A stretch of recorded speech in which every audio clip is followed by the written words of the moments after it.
Digital કરન્સીના યુગમાં લૂંટારો પણ smart બની ગયા હોય તેવો કિસ્સો સામે આવ્યો છે। સુરતના કાપોદ્રા પોલીસ સ્ટેશન વિસ્તારમાંથી ફર્નિચરના વેપારીનું અપહરણ કરવામાં આવ્યું હતું। ફર્નિચરનું કામ બતાવવાનું છે તેવું કહીને કારમાં અવાવરૂ જગ્યાએ લઈ જઈ માર મારવામાં આવ્યો હતો। ત્યારબાદ તેમની પાસેની રોકડ અને મોબાઈલ ફોન લૂંટી લીધો હતો। સાથે જ મોબાઈલમાં રહેલા ગૂગલ પે સહિતના યુપીઆઈના પાસવર્ડ મેળવી લઈને ઓનલાઈન ટ્રાન્ઝેક્શન કરીને 1.9 લાખની લૂંટ ચલાવી હતી। આ ગુનામાં પોલીસે 2 આરોપીને ઝડપી લઈને વધુ તપાસ હાથ ધરી છે। હીરાબાગ વિસ્તારમાં ફર્નિચરનું કામ કરતા દેવીલાલ સુથારને ફોન કરીને ફર્નિચરનું કામ અપાવવાનું હોવાનું કહ્યું હતું, પરંતુ વેપારી તે વખતે વતન રાજસ્થાન હોવાનું કહ્યું હતું। ત્યારબાદ એ ફોન ઉપર વેપારીએ સુરત આવીને ફોન કર્યો હતો, જેથી અપહરણકારોએ 4 વ્હીલરમાં બેસાડીને ફાર્મ હાઉસનું ફર્નિચર હોવાનું કહીને હીરાબાગ સર્કલથી પલસાણાથી આગળ બલેશ્વર ગામના ખેતરમાં લઈ ગયા હતા। ત્યાં દૂર ચાલતા બાંધકામનું ફર્નિચર કરવાનું હોવાનું કહ્યું હતું। ત્યારબાદ મારવાનું શરૂ કરી દીધું અને ધમકી પણ આપી હતી, જેથી વેપારીએ પોતાની પાસેના રોકડા 100 રૂપિયા અને મોબાઈલ ફોન આપી દીધો હતો। અપહરણકારોએ મોબાઈલનો પાસવર્ડ તથા ફોન પેનો યુપીઆઈ પિન જાણી લઈને અલગ અલગ ખાતામાં 99,000 ટ્રાન્સફર કરીને કુલ 1.9 લાખની લૂંટ ચલાવી નાસી ગયા હતા। કમલેશ સીતારામ જાટ અને સોનુ સવઈને ઝડપી લેવામાં આવ્યા છે।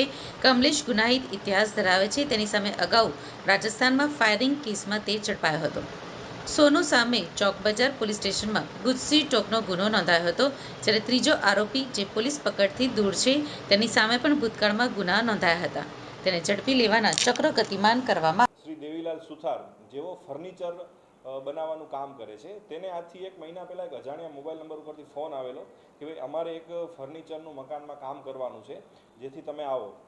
એ સમયે આપણા ગુનાના ફરિયાદી રાજસ્થાન હતા। ત્યારબાદ રાજસ્થાનથી જ્યારે તે પરત આવ્યા ત્યારે જે મોબાઈલ નંબર ઉપરથી ફોન આવેલો એ મોબાઈલ નંબર ઉપર ફોન કરેલો કે ભાઈ જે આપે મને કીધું હતું ફર્નિચરનું કામ કરવાનું છે, તો આપ મને મળો એમ કરીને જે આપણા ફરિયાદી છે હાલના ગુનાના એ હીરાબાગ પાસે જાય છે। હીરાબાગ પાસે 3 અજાણ્યા માણસો એને મળે છે અને તેની સાથે વાતચીત કરે છે કે ભાઈ આપણે કામરેજ ખાતે એક મકાન બનાવવાનું છે, ત્યાં આગળ જઈએ, ત્યાં આગળ મકાન જોઈ લો એમ કરીને એને એક ઇનોવા ગાડીમાં ત્યાં આગળ લઈ જાય છે। ત્યાં એક ચાલતી સાઇટમાં દેખાડે છે કે ભાઈ આ મકાનમાં ફર્નિચરનું કામ કરે છે। એ દરમિયાન એને મારકૂટ કરે છે, એનો મોબાઈલ ઝડપી લે છે અને મોબાઈલમાંથી જે ગૂગલ પે અને પેટીએમના QR કોડ અને યુઝર પાસવર્ડ લઈ લે છે અને જુદા જુદા એકાઉન્ટોમાં ટ્રાન્સફર કરે છે। એમ કુલ 99,000 રૂપિયાનું ટ્રાન્સફર કરે છે। એક મોબાઈલ અને એના ખીચામાં જે 100 રૂપિયા હોય છે એની લૂંટ ચલાવે છે। આ મુજબનો ગુનો કાપોદ્રા પોલીસ સ્ટેશનમાં દાખલ થયેલો। ત્યારબાદ આ ગુનાને ડિટેક્ટ કરવામાં આવેલો અને હાલ કુલ 2 આરોપી આ ગુનાના કામે પકડેલા છે, એક કમલેશ સીસારામ જાટ અને એક સોનુ સોઈન।